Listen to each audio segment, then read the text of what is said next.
بے شمار علماء کرام کے استاد شیخ التفسیر والحدیث حضرت علامہ مولانا محمد شریف صاحب رضوی دامت برکاتہم العالیہ کی خدمت میں عرض کروں گا کہ تشریف لائیں اور تشریف لا کر اپنے خطاب دل نواز سے ہمیں نوازیں۔ نعرہ تکبیر، نعرہ رسالت، نعرہ رسالت، نعرہ تحقیق، حضرت قبلہ شیخ الحدیث صاحب۔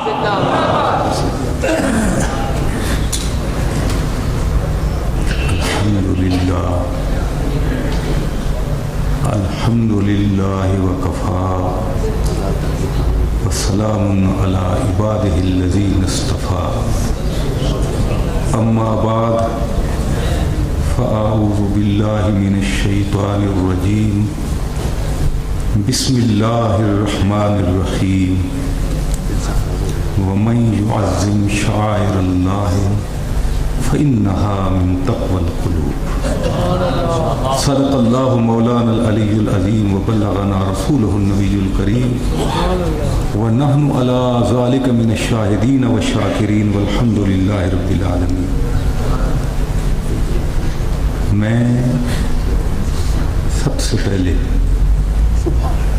برادر مکرم فاضل محتشم پیر طریقت حضرت قبلہ سید محمد افضل شاہ صاحب قادری دامت برکاتہم العالیہ کو آج کی اس عظیم کانفرنس کی کامیابی پر مبارکباد عرض کرتا ہوں۔ آپ دیکھ رہے ہیں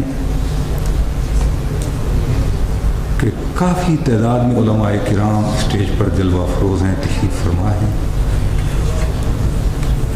ہمارے مخدوم و محترم مخدوم اہل سنت غازی ملت مناظر اسلام پیر طریقت حضرت قبلہ ہاشمی صاحب دامت برکاتہم العالیہ وہ جلوہ افروز ہیں، ان کا بیان بھی آپ نے سننا ہے اور انہی کے لیے آپ تشریف فرما ہے۔ میں اتنا عرض کرنا چاہوں گا کہ جس عنوان سے آج یہ کانفرنس منعقد ہو رہی ہے، آپ سب جانتے ہیں کہ سانحہ اغوا جو نیدی حکومت کی طرف سے پیش آیا ہے، اس کے خلاف احتجاج کے طور پر آپ یہاں اکٹھے ہوئے ہیں اور جمع ہوئے ہیں۔ اس ضمن میں علماء کرام تشریف فرما ہیں۔ 3 مسئلے ہیں، اگرچہ ان کے بیان کرنے کا وقت نہیں ہے، وقت قلیل ہے، میں اشارہ کیے دیتا ہوں۔ پہلی بات تو یہ ہے، حضور سرور کائنات فخر موجودات رحمت عالم نور مجسم کے والدین کریمین کے جنتی ہونے کی، اور دوسری بات یہ ہے قبور کی زیارت کی کہ کیا جائز ہے یا نہیں، اور تیسری بات یہ ہے قبور کے مسمار کرنے کی۔ یہ 3 باتیں ہیں۔ پہلی بات تو میں یاد کرتا ہوں کہ جو لوگ یہ جسارت کرتے ہیں اور معاذ اللہ خاکم بدہن حضور سرور کائنات فخر موجودات علیہ السلام کے والدین کریمین کے متعلق یہ کہتے ہیں کہ معاذ اللہ وہ جنتی نہیں تھے، ایمان پر ان کا معاذ اللہ خاتمہ نہیں ہوا اور وہ جہنمی ہیں، میں مختصراً یہ عرض کر دوں کہ جو لوگ یہ کہتے ہیں کہ وہ جہنمی ہیں، وہ کہنے والا ہی جہنمی ہے۔ کیوں کہ علماء کرام سے پوچھیں کہ ایمان کی تعریف کیا ہے؟ ایمان لغت میں مطلقاً تصدیق کا نام ہے۔ الایمان التصدیق، اور علم کلام والوں نے شراکت اٹھا کر دیکھو، ایمان کی تعریف یہ لکھی ہے کہ الایمان التصدیق بما جاء بہ الرسول صلی اللہ علیہ وسلم. اور عمدۃ القاری شرح بخاری کے اندر یہ لکھا ہے کہ الایمان التصدیق بمحمد صلی اللہ علیہ وسلم. انہوں نے بما جاء بالنبی کا لفظ نہیں کہا. وہ یہ فرماتے ہیں کہ تصدیق بے محمد صلی اللہ علیہ وسلم کہ اس بات کی تصدیق کرنا کہ اللہ کے پیارے حبیب رحمت کائنات احمد مجتبی محمد مصطفیٰ نے جو کچھ فرمایا ان کی پاک زبان سے جو کچھ نکلا وہی حق اور وہی سچ. یہ ماننا اور یہ کہنا یہ ایمان ہے.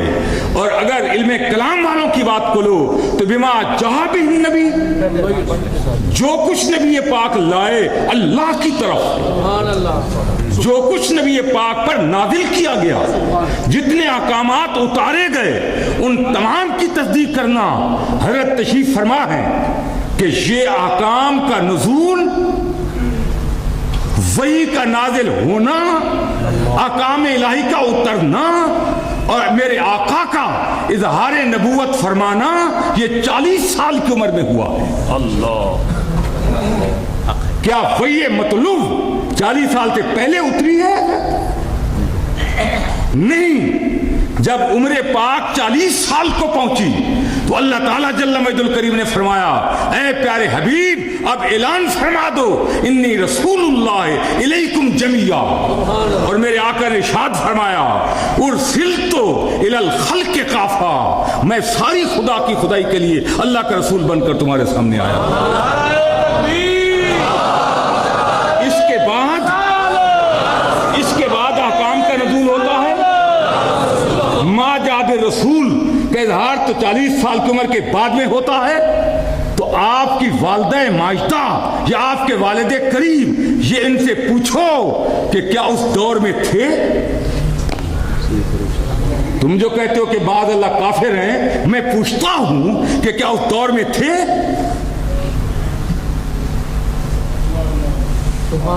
کیا انہوں نے بما جاء بالنبی کا انکار کیا؟ کوئی مجھے بتائے. کافر جو کہتے ہو کہتے جو جنتی نہیں ہیں تو میں ان ملاؤں کو قیامت تک آنے والوں کو چیلنج کرتا ہوں کہ کسی روایت سے ثابت کرو کہ آپ کے والدین کریمین نے ما جاء بالرسول کا انکار کیا. جب ما جاء بالنبی کا اور رسول کا انکار ثابت نہیں ہے اور نہیں کر سکتے ہو تو کس منہ سے بکتے ہو کہ وہ کافر ہے؟ وہ تو زمانہ فطرت ہے اور زمانہ فطرت کے متعلق قاعدہ ہے کہ جب تک اللہ تعالیٰ رسول نہ بھیجے ان میں اس وقت تک خدا عذاب نہیں فرماتا. تو تم کس منہ سے کہتے ہو وہ تو کسی کو بھی عذاب نہیں ہوگا حضور.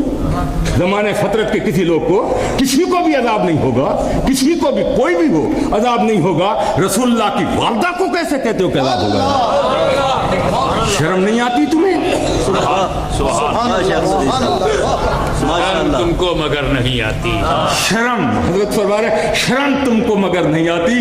بالکل ٹھیک ہے میں کہتا ہوں کوئی بھی ہو کیوں دھوکہ دیتے ہو؟ کیوں ایسے کہتے ہو؟ بکتے ہو؟ جھوٹ ہے.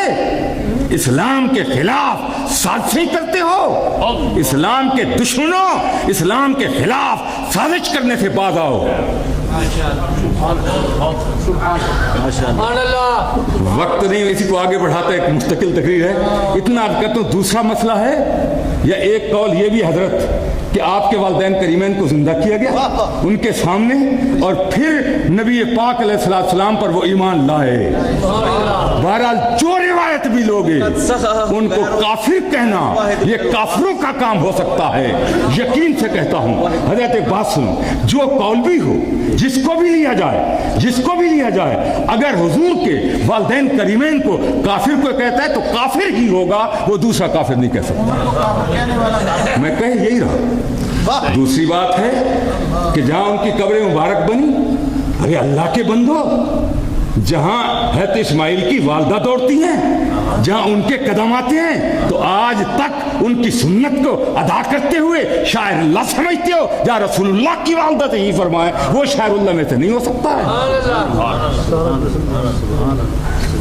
پھر زیارت کی بات ہے تو کیا تم نے پڑھا؟ کیا یہ حدیثیں تمہیں نظر نہیں آئیں؟ کہاں پڑھتے رہے؟ کنتو نہیتکم عن زیارت القبور الا فزوروہا،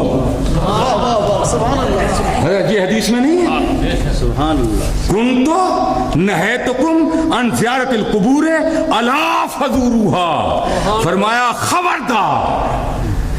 معلوم ہوتا ہے حضور کے سامنے تھے یہ نجدی بےمان، انہیں خبردار فرما دیا جی کہ خبردار خبردار، اللہ کا معنی خبردار ہے حضور، اللہ خبردار خبردار، فزوروہا، قبروں کی زیارت کو کیا کرو، قبروں کی زیارت کیا کرو، جایا کرو، قبروں کی زیارتیں کرو۔ اور میرے آقا ام المومنین رضی اللہ تعالیٰ فرماتی ہیں کہ ایک رات میں نے دیکھا کہ حضور اپنے بستر استراحت پر تشریف فرما نہیں ہے، وہاں نظر نہ آئے، مجھے نظر نہ آئے، موجود نہیں تھی بظاہر، میں اٹھی کہ دیکھوں نبی پاک علیہ السلام کہاں تشریف لے گئے۔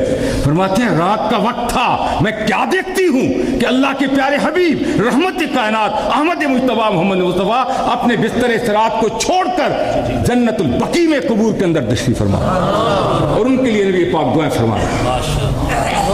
روزے بن گئے جی روزے۔ میں کہتا ہوں حضور یہ تو مسئلہ ہے کہ جہاں اللہ کے نبی کا انتقال ہوتا ہے وہیں اس کی قبر بنتی ہے، یہ مسئلہ ہے نا جی، ادھر سے منتقل تو نہیں کیا جاتا، یہی مسئلہ ہے نا جی، وہاں ہوئی۔ تو میں پوچھتا ہوں کہ جب یہ مسئلہ تو اپنے مقام پر کہ اللہ کے پیارے حبیب کا جب وصال ہوا تو آپ کا روضہ پاک، آپ کی قبر انور، آپ کا مرکز تو وہی حجرے میں بنا دیا گیا، مرکز بن گیا تھا، حدیث پر عمل ہو گیا، مسئلہ پورا ہو گیا۔ اب صحابہ کا کام تھا کہ روزے ناجائز ہوتے تو حجرے کو گرا دیتے۔ کیا کہنی ہے، بہت بڑھیا استدلال ہے، گرا دیتے کہ وہ کام تو ہو گیا جو جائز تھا، جو کرنا تھا وہ تو کر لیا، اب روزے اوپر رہنا، گنبد رہنا، مکان رہنا یہ معاذ اللہ ناجائز ہے۔ تو میں پوچھتا ہوں صحابہ نے گرایا کیوں نہیں؟ صحابہ نے نہیں گرایا، صحابہ نے بنایا ہے، گرایا نہیں ہے۔ بنانا کام صحابی کا کیا، پھر کیا ہوا کہ بنانا کام صحابی کا ہے، گرانا کام وہابی کا نہیں کیا۔ جو گرائے گا وہ وہابی کہلائے گا، جو بنائے گا وہ سنت صحابی پر عمل کرے گا، وہ صحابی ہوگا۔ کسی دور میں کسی نے گرایا، کر کے دیکھیں جرأت، آج بھی چیلنج کرتا ہوں کہ جرأت کر کے دیکھیں، اگر یہ ناجائز ہوتا، یہ کام صحابہ نہ ہونے دیتے، تابعین نہ ہونے دیتے، تبع تابعین نہ ہونے دیتے، لیکن ہر دور میں رہا۔ معلوم ہوتا ہے یہ کام تو یہ جائز ہے، اس کو ناجائز کہنے والا کوئی حرامی وہابی ہو سکتا ہے، کوئی سنی اس کو ناجائز نہیں کہہ سکتا۔ یہ گرا رہے ہیں، کیا استادانہ رنگ ہے بھائیو، ہمارا احتجاج ہے کہ ان نازیبا حرکات سے باز آ جاؤ۔ ہم نجدیوں کو کہہ رہے ہیں نازیبا حرکات سے باز آ جاؤ، ورنہ دیکھو سنی اتنے ہیں کہ یہ شیر ہیں، جب جاگ اٹھے تو تم ان کے سامنے ٹھہر نہیں سکو گے۔ اب بھی وقت ہے، ہوش کر دو۔ جس محمد ابن عبدالوہاب نجدی بےمان کتے کی تم سیرت بیان کرتے ہو، اس کے نام پر کانفرنسیں کرتے ہو، کچھ تو علامہ شبیر احمد صاحب نے کہہ دیا، وقت نہیں ورنہ میں آپ کو بتاتا، آپ حیران ہوتے یہ کتا تھا کون، اللہ، یہ بےمان کیسا تھا۔ یہ اسی کی سنت پر عمل پیرا ہو رہے ہیں آج کل کے۔ انہیں پھر میں کہتا ہوں کہ باز آ جاؤ، وہاں سے بھاگے ہو پاکستان، ہندوستان سے بھاگے پاکستان ہے، پاکستان سے بھاگے اب یہاں پہنچ گئے، اور انشاءاللہ شیران اہل سنت نے یہاں بھی ان کا تعاقب کیا ہے، یہاں بھی نہیں رہیں گے۔ واخر دعوانا ماشاءاللہ، یہ تھے استاد العلماء والفضلاء حضرت علامہ محمد شریف رضوی صاحب دامت برکاتہ العالیہ، جن نے اپنے خطاب دل نواز سے محققانہ اور ادیبانہ اور بڑا ہی الحمدللہ عالمانہ خطاب فرمایا۔ الحمدللہ